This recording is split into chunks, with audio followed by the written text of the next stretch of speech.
ମନୁଷ୍ୟର ଉଦ୍ଧାର ପାଇଁ ତିନୋଟି ପଥକୁ ମୁନି ଋଷିମାନଙ୍କ ଦ୍ୱାରା ପ୍ରସ୍ଥାନତ୍ରୟ ନାମରେ ନାମିତ କରାଯାଇଛି। ପ୍ରଥମଟି ହେଉଛି ବୈଦିକ, ଯେଉଁଥିରେ ଉପନିଷଦକୁ ସାମିଲ କରାଯାଇଛି। ଦ୍ୱିତୀୟଟି ଦାର୍ଶନିକ, ଏହାକୁ ବ୍ରହ୍ମସୂତ୍ର ମଧ୍ୟ କୁହାଯାଏ। ଏବଂ ତୃତୀୟରେ ଆସେ ଭଗବତ ଗୀତା। ଉପନିଷଦରେ ମନ୍ତ୍ର, ବ୍ରହ୍ମସୂତ୍ରରେ ସୂତ୍ର ଏବଂ ଗୀତାରେ ଶ୍ଲୋକ ରହିଛି। ଭଗବତ ଗୀତା ଏକ ଆଲୌକିକ ଓ ବିଚିତ୍ର ଗ୍ରନ୍ଥ। ଦେଶ, ବେଶ, ବର୍ଣ୍ଣ, ସମୁଦାୟ ପରିଶେଷରେ ଏ ଗ୍ରନ୍ଥ ସମସ୍ତଙ୍କ ପାଇଁ ଉପଯୋଗ୍ୟ। ଯେକୌଣସି ପରିସ୍ଥିତିର ବି ଉତ୍ତର ଥାଏ ଭଗବତ ଗୀତାରେ। ଏବେ ଆମେ ଗୀତାର ପ୍ରଥମ ଅଧ୍ୟାୟକୁ ଆଲୋଚନା କରିବା। ମୁଁ ମୋର ସ୍ୱଳ୍ପ ଜ୍ଞାନରେ ଯେତିକି ଜାଣିଛି ଆପଣଙ୍କ ନିକଟରେ ପରିବେଷଣ କରୁଅଛି। ସଞ୍ଜୟଙ୍କ ଦିବ୍ୟ ଦୃଷ୍ଟି ପାଇଁ ଆମେ ଆଜି ଭାଗବତ ଗୀତା ପରି ପବିତ୍ର ଭଗବାନଙ୍କ ବାଣୀକୁ ଆମ ପାଖରେ ପାଇପାରିଛେ। ପାଣ୍ଡବମାନେ 12 ବର୍ଷ ବନବାସ ଓ 1 ବର୍ଷ ଅଜ୍ଞାତବାସ ପରେ ପୂର୍ବ ନିର୍ଦ୍ଦିଷ୍ଟ ପ୍ରତିଜ୍ଞା ଅନୁସାରେ ନିଜର ଅଧା ଭୂମି ମାଗିଲେ। କିନ୍ତୁ ଅହଙ୍କାରୀ ଦୃଷ୍ଟାଚାରୀ ଦୁର୍ଯ୍ୟୋଧନ ଅଧା କ'ଣ ଛୁଞ୍ଚି ମୁନରେ ବି ମୁନେ ଭୂମି ବିନା ଯୁଦ୍ଧରେ ଦେବା ପାଇଁ ରାଜି ହେଲା ନାହିଁ। ମାତା କୁନ୍ତୀଙ୍କର ଆଜ୍ଞାରେ ଯୁଧିଷ୍ଠିର ଯୁଦ୍ଧ ପାଇଁ ରାଜି ହେଲେ। ଏହିପରି ପାଣ୍ଡବ ଓ କୌରବଙ୍କ ମଧ୍ୟରେ ଯୁଦ୍ଧ ହେବା ସ୍ଥିର ହେଲା। ମାତା କୁନ୍ତୀ ବହୁତ ସହିଷ୍ଣୁ ଥିଲେ। ସେ ଏପରି ଜଣେ ମାତା ଯିଏକି ଭଗବାନଙ୍କ ନିକଟରେ ବିପତ୍ତିକୁ ମଧ୍ୟ ବରଦାନ ରୂପରେ ମାଗିଥିଲେ। ତାଙ୍କ ଅନ୍ତରରେ ସୁଖର ଲାଳସା ନଥିଲା। କିନ୍ତୁ ତାଙ୍କର ପୁତ୍ରବଧୂର ରାଜ୍ୟସଭାରେ ଅପମାନ କରି ଦୁର୍ଯ୍ୟୋଧନ ଯେଉଁ ଘୃଣିତ କାମ କରିଥିଲେ ତାହା ମାନବିକତା ନଥିଲା। ଏହାର ଦଣ୍ଡ ସେମାନଙ୍କୁ ମିଳିବା ଦରକାର, ନହେଲେ ଯୁଗେ ଯୁଗେ ନାରୀମାନେ ଏହିପରି ଅପମାନିତ ହେବେ। ଦ୍ୱିତୀୟତଃ, ଯେତେବେଳେ ଶ୍ରୀକୃଷ୍ଣ ପାଣ୍ଡବଙ୍କ ତରଫରୁ ସନ୍ଧି ପ୍ରସ୍ତାବ ନେଇ ହସ୍ତିନାପୁରକୁ ଯାଇଥିଲେ, ତାଙ୍କୁ ବନ୍ଦୀ କରିବାକୁ ଚେଷ୍ଟା କରାଯାଇଥିଲା, ଯେଉଁଥିପାଇଁ ମାତା କୁନ୍ତୀ ଯୁଦ୍ଧ ପାଇଁ ଆଜ୍ଞା ଦେଇଥିଲେ ଦୁଷ୍ଟମାନଙ୍କର ବିନାଶ ପାଇଁ।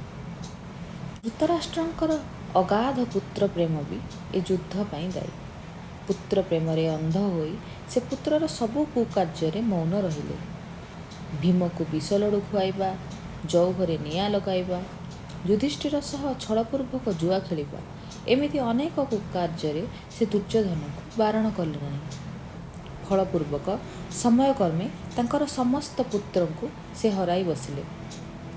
ତେବେ ଯୁଦ୍ଧ ସ୍ଥିର ହେବା ପରେ ମହର୍ଷି ବେଦବ୍ୟାସ ଆଶୀର୍ବାଦ ଦେଇଥିଲେ ସଞ୍ଜୟଙ୍କୁ ଦିବ୍ୟ ଦୃଷ୍ଟିର, ଯାହା ସାହାଯ୍ୟରେ ସେ ସମସ୍ତ ଯୁଦ୍ଧ ଘଟଣାକୁ ମହାରାଜାଙ୍କ ନିକଟରେ ଶୁଣାଇ ପାରୁଥିଲେ।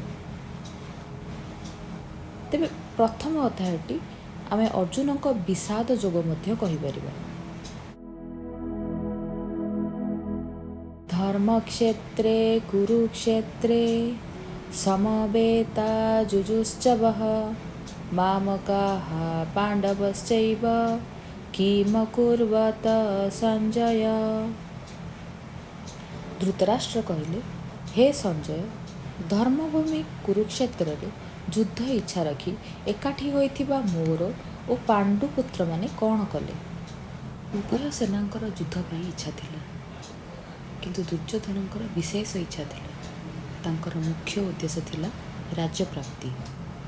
ଧର୍ମରେ ହେଉ କିମ୍ବା ଅଧର୍ମରେ, ନ୍ୟାୟ କିମ୍ବା ଅନ୍ୟାୟରେ, ବିହିତ ନୀତି କିମ୍ବା ନିଷିଦ୍ଧ ନୀତିରେ ରାଜ୍ୟପ୍ରାପ୍ତି ତାଙ୍କର ଏକମାତ୍ର ହିଁ ଉଦ୍ଦେଶ୍ୟ ଥିଲା।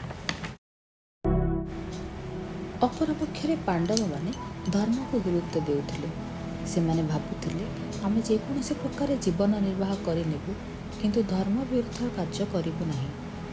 ନିଜର ଆତ୍ମୀୟମାନଙ୍କୁ ମାରିବାର ପାପ ସେ କରିବାକୁ ଚାହୁଁନଥିଲେ।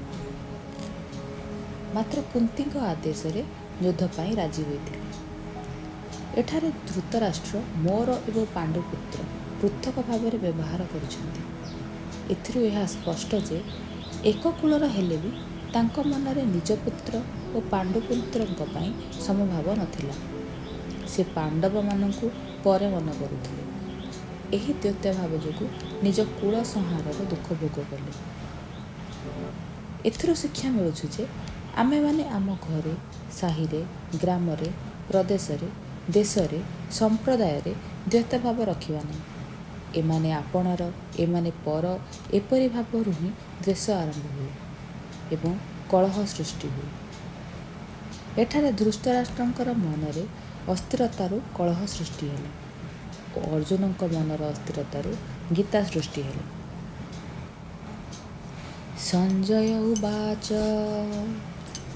ଦୃଷ୍ଟ୍वा ତୁ ପାଣ୍ଡବାନିକଂ ବ୍ୟୁଢ଼ଂ ଦୁର୍ଯ୍ୟୋଧନସ୍ତଦା ଆଚାର୍ୟମୁପସଂଗମ୍ୟ ରାଜା ବଚନଂ ବ୍ରବୀତ୍।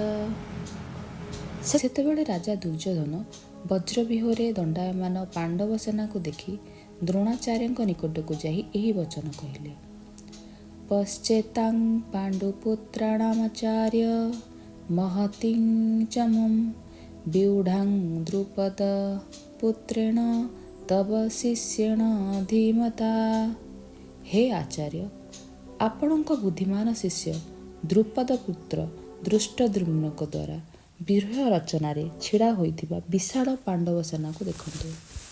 ତେବେ ଆଲୋଚନାର ବିଷୟ ଏହିକି ଯେ ପିତାମହ ଭୀଷ୍ମ ସେନାପତି ହୋଇଥିଲେ ବି ଦୁର୍ଯ୍ୟୋଧନ ତାଙ୍କ ନିକଟକୁ ନ ଯାଇ ଦ୍ରୋଣାଚାର୍ଯ୍ୟଙ୍କ ପାଖକୁ କ'ଣ ପାଇଁ ଗଲେ? ଦୁହେଁ ଉଭୟ ପକ୍ଷର ସମର୍ଥକ ଥିଲେ, କିନ୍ତୁ ଦ୍ରୋଣାଚାର୍ଯ୍ୟଙ୍କୁ ପ୍ରସନ୍ନ କରାଇବା ଅଧିକ ଜରୁରୀ ଥିଲା। କାହିଁକି ନା ଅର୍ଜୁନ ତାଙ୍କର ପ୍ରିୟ ଶିଷ୍ୟ ଥିଲେ। ଭୀଷ୍ମ ତ ଦୁର୍ଯ୍ୟୋଧନଙ୍କର ପିତାମହ, ତାଙ୍କ କୁଟୁମ୍ବ। ତାଙ୍କୁ ପ୍ରସନ୍ନ କରାଇବା ଏତେ ଜରୁରୀ ଭାବିଲେନି ଦୁର୍ଯ୍ୟୋଧନ। ଯଦି ବା ଅନ୍ତରରୁ ଭୀଷ୍ମ ପାଣ୍ଡବଙ୍କୁ ଭଲ ପାଉଥିଲେ, ତାଙ୍କ ପ୍ରତିଜ୍ଞା ପାଇଁ ସେ ଦୁର୍ଯ୍ୟୋଧନଙ୍କ ପକ୍ଷରୁ ଯୁଦ୍ଧରେ ଥିଲେ। ଆମେ ବି ଆମ ଡେ ଟୁ ଡେ ଲାଇଫରେ ନିଜ ସମ୍ବନ୍ଧୀମାନଙ୍କୁ ସବୁବେଳେ ଟେକେନ୍ ଫର୍ ଗ୍ରାଣ୍ଟେଡ୍ ନେଉ ଏବଂ ଯେଉଁଠି ଲାଭ ଥାଏ ସେମାନଙ୍କୁ ଖୁସି କରିବା ପାଇଁ ପ୍ରଚେଷ୍ଟା କରିଥାଉ। ତାହା ବିଚାର ସମ୍ମତ କି? ଦୁର୍ଯ୍ୟୋଧନ ଆଚାର୍ଯ୍ୟଙ୍କୁ କହୁଛନ୍ତି, ଆପଣ ଏତେ ସରଳ ଯେ ଆପଣଙ୍କୁ ମାରିବା ପାଇଁ ଜନ୍ମ ହୋଇଥିବା ଧୃଷ୍ଟଦ୍ୟୁମ୍ନକୁ ମଧ୍ୟ ଆପଣ ଅସ୍ତ୍ରଶସ୍ତ୍ର ବିଦ୍ୟା ଶିଖାଇଛନ୍ତି ଏବଂ ଆପଣଙ୍କର ଶିଷ୍ୟ ଆପଣଙ୍କୁ ମାରିବା ପାଇଁ ଆପଣଙ୍କଠୁ ହିଁ ବିଦ୍ୟା ଶିଖିଛି। ଦ୍ରୋଣାଚାର୍ଯ୍ୟଙ୍କୁ ମାରିବା ପାଇଁ ଦ୍ରୁପଦ ଯାଜ ଓ ଉପଯାଜ ନାମକ ବ୍ରାହ୍ମଣଙ୍କ ଦ୍ୱାରା ଯଜ୍ଞ କରାଇ ଧୃଷ୍ଟଦ୍ୟୁମ୍ନକୁ ଜାତ କରାଇଥିଲେ। ଦୁର୍ଯ୍ୟୋଧନଙ୍କର ଏପରି ଶବ୍ଦ କହିବାର ଅର୍ଥ ହେଲା, ଯେଉଁ ପାଣ୍ଡବଙ୍କ ପାଇଁ ଆପଣ ସ୍ନେହ ରଖିଛନ୍ତି ସେମାନେ ଆପଣଙ୍କୁ ମାରିବା ପାଇଁ ଜନ୍ମ ହୋଇଥିବା ବ୍ୟକ୍ତିକୁ ହିଁ ସେନାପତି ରଖିଛନ୍ତି।